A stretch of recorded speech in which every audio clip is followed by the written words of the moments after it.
U.S. State Department spokesperson Matthew Miller has shut down a Pakistani journalist who once again tried to stir up a controversy regarding the Kanwar Yatra directives that were issued but were then put on hold.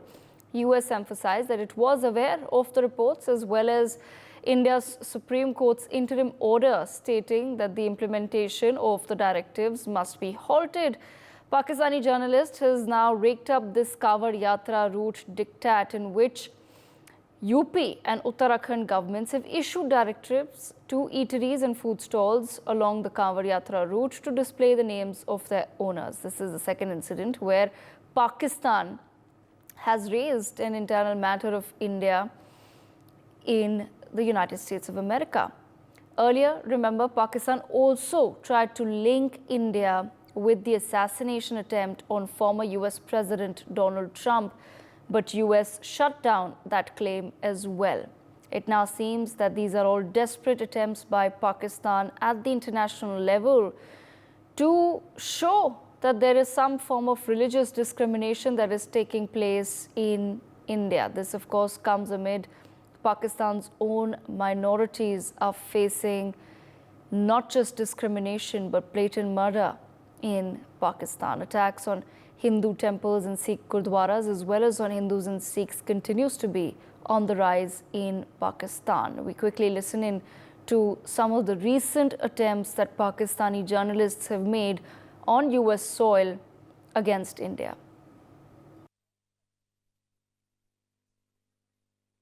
To support. So I have a last question. So it is about the assassination attempt on President Trump. I don't know if U.S. military is involved in the investigations, but do you think that any foreign country involved in this kind of assassination attempt to create disturbance in this country? We have watching a lot of news stories on the media that maybe any foreign country, because we recently have seen that a foreign government and foreign intelligence agencies involved in the assassination attempt on U.S. citizens here in New York and also in Canada. So do you think that any foreign country can? Indian media is reporting that in few states, the BJP government is forcing Muslims owners of restaurants to display their Muslim names at their eateries. But due to growing hate against Muslims, they fear it will bring more problems for them. What are your thoughts when you see such kind of actions by any government? All right. With that, we're also being, of course, joined by our panelists, Ambassador Baswati Mukherjee. I also have with me Sumit Peer, and we have Chiriyu Thakkar, international affairs expert, with us on the broadcast as well. Let me begin with Ambassador Baswati Mukherjee. Ambassador Mukherjee, what a bizarre matter for a Pakistani journalist to raise in the United States of America, a directive issued by two state governments of India, which, as I've mentioned, has anyway been put on hold by the Supreme Court. But regardless of what was happening in India, why do you think that Pakistani journalists continue to raise such matters in the United States of America? And what does this really signify as far as Pakistan's attempts against India are concerned? Well, first of all, Devika, we should not even dignify such trivial issues by discussing them on national television on your channel. It's a country in meltdown. The level of questions which I just heard, which you just allowed us to hear, shows the level of desperation.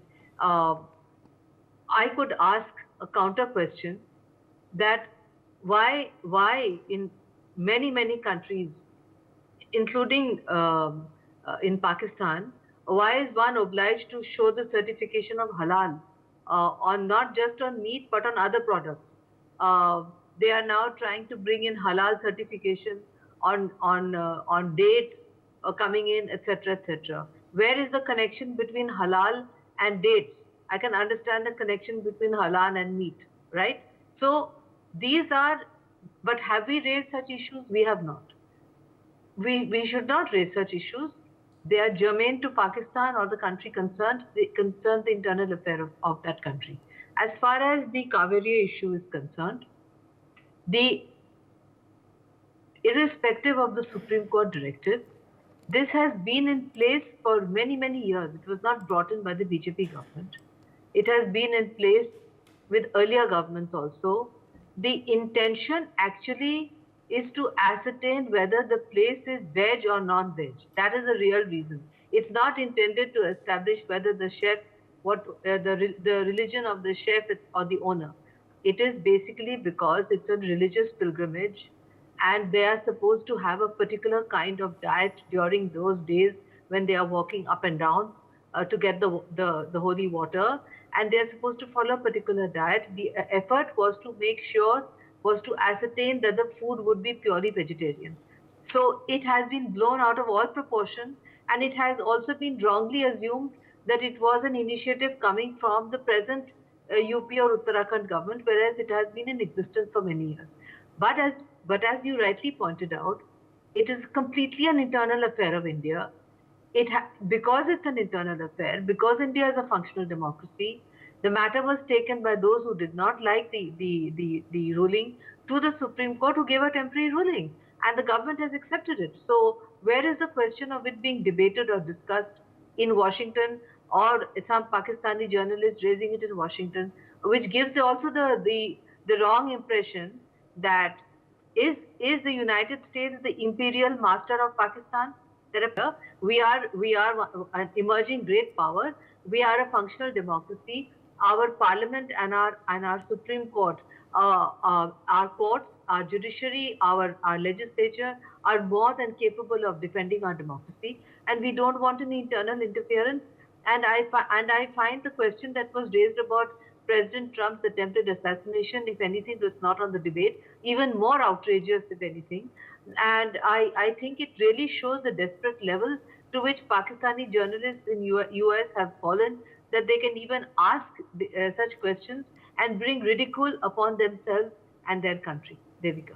Right, absolutely. Mr. Mukherjee, I'll come back to you in just a moment. Sumit, your thoughts on the same as well. Like I said, initially they also tried to attempt and make some linkages with what Canada was alleging against, Hardeep Singh Nijjar, and then trying to say that, oh, remember, Canada said that India is perhaps linked, and now look at the assassination attempt in the US. So once again, trying to raise some absolutely bizarre, absurd statements there from the Pakistani journalist. He was shut down at that point in time as well. But now to raise the Kanwar Yatra issue at a White House press briefing and asking the US about what they think about what's happening in India, why do you think Pakistan is doing this? Are they simply doing it because at the end of the day, Sumit, they are getting some sort of, we are discussing it, right? Is that the goal?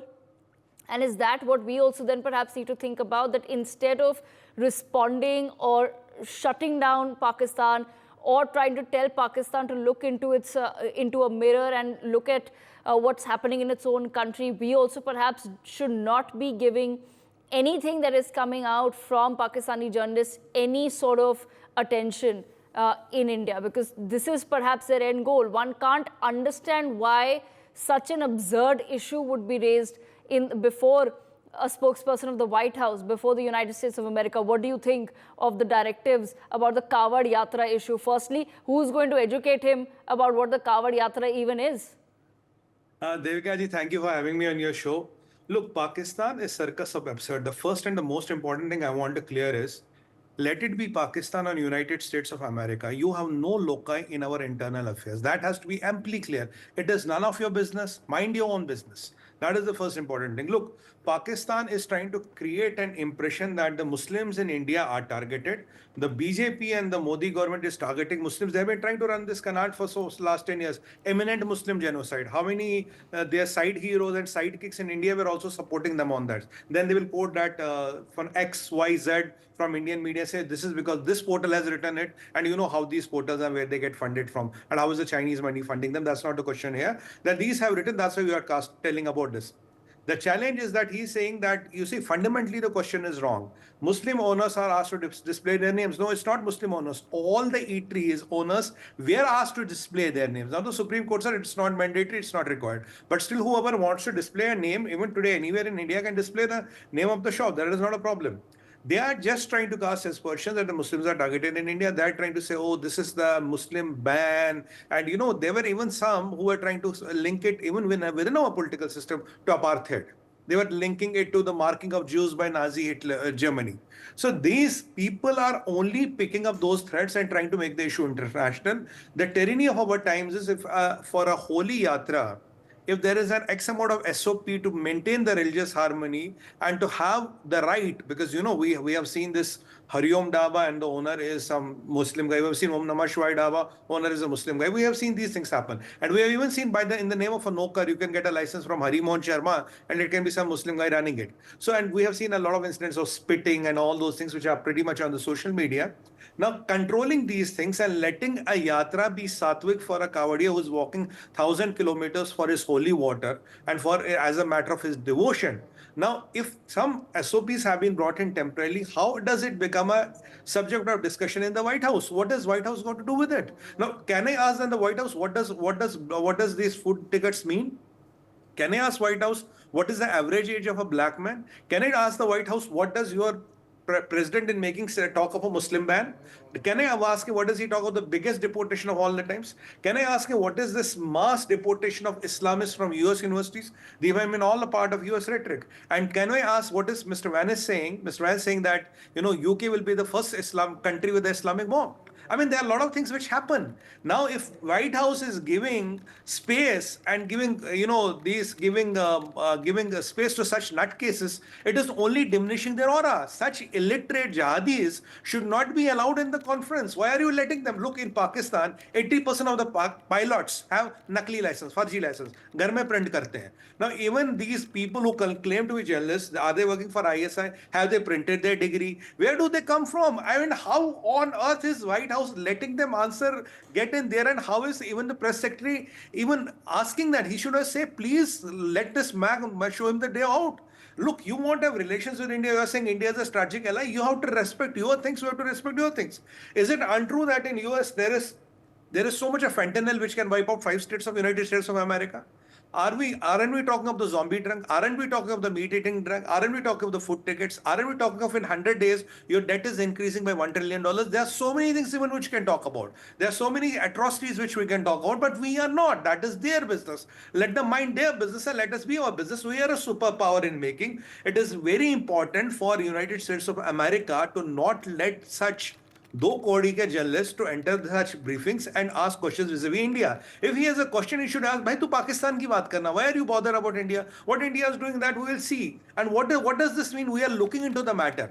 I mean, whatever the Honorable Supreme Court did or whatever governments do, that is within our system. Na? Why you have to look into the matter? Is it an international matter? What the Kavadiya gets to eat or what the Kavadiya doesn't get to eat? What is the name of the dhaba or what is not the name of the dhaba? When did it become an international matter for United States of America? Because, Devika ji, fact remains, they're very much irked. Look at the Donald Liu's statement. What did he say? He said, we are not happy with the timing of Modi ji going to meet Putin. We are not happy with him going to Russia. We have conveyed this to Indian friends. We are going to convey more and we are trying to do this. We are trying to do this. It's all this pinprick diplomacy. When we tell them we maintain our foreign policy, we do what is in our national interest and we'll keep on doing what in our national interest. What do they give? They get an idiot into a room and let him go, let him ask a question. They say, oh, we are not dead. Again, helping to make this issue international.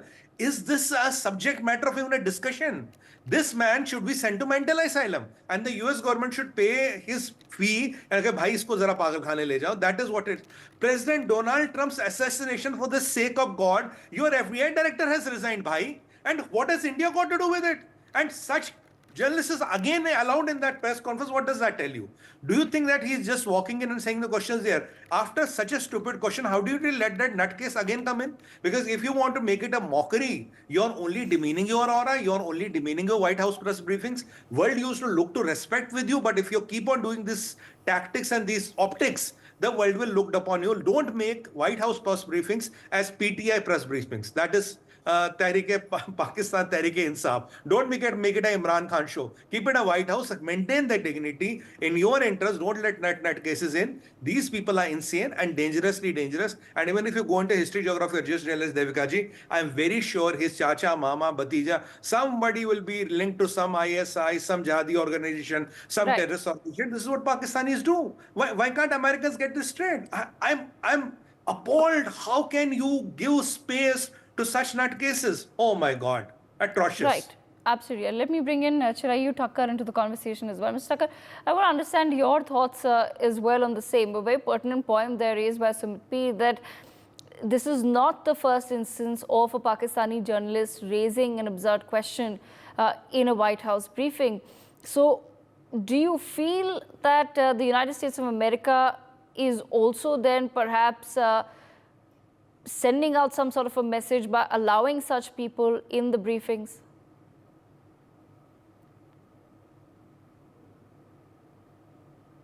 All right, we seem to have lost that line. Let me take that same question with Dr. He's on mute. Yes, you have to unmute him.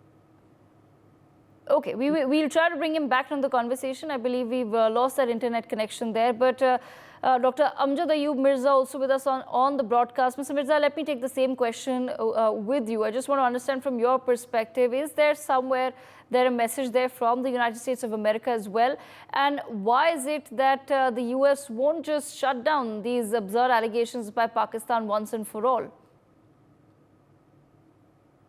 The show, well, it's not only in the United States of America that Pakistan's this anti-India public relation propaganda is being convened. It is also being convened across Europe. Let me give you an example. Yesterday, member of Punjab Assembly of Pakistan, Sultan Tariq Bajwa, has met Jeremy Corbyn, who is an MP, and Adnan Hussain, who is also an MP, Labour MP. And they have briefed them on the atrocities India is committing in Kashmir. And not only that, the Turkish public broadcaster, national public broadcaster TNT, the Turkish Radio and Television Corporation, has published this today, and I read it to you. Armed opposition groups have waged a 35-year-long insurgency demanding independence for the territory or its merger with Pakistan. So what does this show us? This shows the deep penetration of ISI into international media and how they are manipulating the public opinion across the globe in favor of invisible so-called insurgency and labeling these terrorist acts that are taking place in Jammu as some kind of fight for merger with Pakistan and independence. I'm not surprised or even concerned about what this Pakistani journalist spewed or vomited at this press briefing. What I'm concerned is, where is the counter narrative? How are we going to produce our side of the story in international media? That is missing, totally missing. And now, what is the result? Now, look at this Pakistani journalist statement with the US travel advisory that was issued, where it says that citizens should be cautious of traveling to Jammu Kashmir. You see, when you link all of this, then it is obvious that the situation is bad. Okay, all right. Let me bring in Mr. Chirayu Thakkar into the conversation as well. Mr. Thakkar, your thoughts as well on some of these bizarre matters that are being raised by Pakistan on US soil. Good evening, Devika, and thank you for having me. Sorry, I was pushed off because of this internet issue, but I think after Sumit Bhai's very forceful interjection and Amjad Bhai's addition, not a lot has remained to be said. But I would like to still underscore a few points. First, I think whatever Supreme Court judgment the spokesperson referred to, apart from that, there has to be a forceful assertion that, look, India is a democracy, it has functioning institutions, and it can manage all its internal affairs on its own. Every day something happens in India, you cannot come to the US State Department press briefing or a White House press briefing, and as Ambassador Baswati Mukherjee was saying, that this is not an imperial court, a darbar where you come with all your chota complaint and he did this, she did this. This is not a darbar. White House press briefing and the US State Department briefing are primarily intended for US citizens, because they want to inform to US citizens what is the state of affairs of foreign policy, what is the overall policy direction of the White House, and keep them informed about day-to-day affairs. So apart from merely reflecting on and leaning on the Supreme Court judgment and falling short of saying that India is a democracy and can manage its own affairs, I think that was a real lack there, and that should have been added. If the State Department starts making those additions, then this kind of absolutely risible and ridiculous assertions and questions would not come. And if you listen to this, these are only a handful of rapscallions who are trying to get attention, because I think they are running out of every drop of sensible thing that they can get from their journalism or whatever else they are doing. I don't know. Some of them are even like bona fide journalists. But what is important here is that we are not getting that sort of confidence in this administration. Compare this to some of the assertions that were made during Trump administration. And this is something that has to do with US's domestic politics. But at some point, look, India would not react to these things on a daily basis, but pieces of India, it is not going well with New Delhi, and there will come a point where there is a gradual accretion of all this. Now, it is for the White House and the State Department and the Pentagon to think that whether they want these small issues and a completely irrelevant actor like Pakistan to take this entire potentialities of India, US trade, defense, and other potentialities to be hijacked and made hostage by this. That is one thing that the US has to think. The second and the most relevant thing that Mr. Amjad was saying, I think that is also important. What is India doing? Now, we don't want to train our journalists and say them, oh, you go and ask these questions about Pakistan, because Pakistan is increasingly becoming irrelevant. It is not in our interest to self-hyphenate ourselves when the world is looking us in a totally independent regard. We are not anymore looked through that South Asia prism or India-Pakistan prism. So we don't want to go and do it. But what is the solution to this kind of things? Perhaps behind the scenes, this could be raised and told to US authorities that we don't like this kind of internal discussions. And third and the last point, look, the US is no more the sort of unique superpower that it was at the end of the Cold War. There is a rise of China, there's a decline in US power. I'm not saying that its hegemony is going to end in foreseeable future, but it is already facing challenges in courting other countries, smaller and middle powers around the world. Now, if it continues to adopt the policy of hectoring that it used to adopt in the 1990s and 2000s, some of the smaller powers may adequately listen that, and they ignore because they don't have that in them to give it back.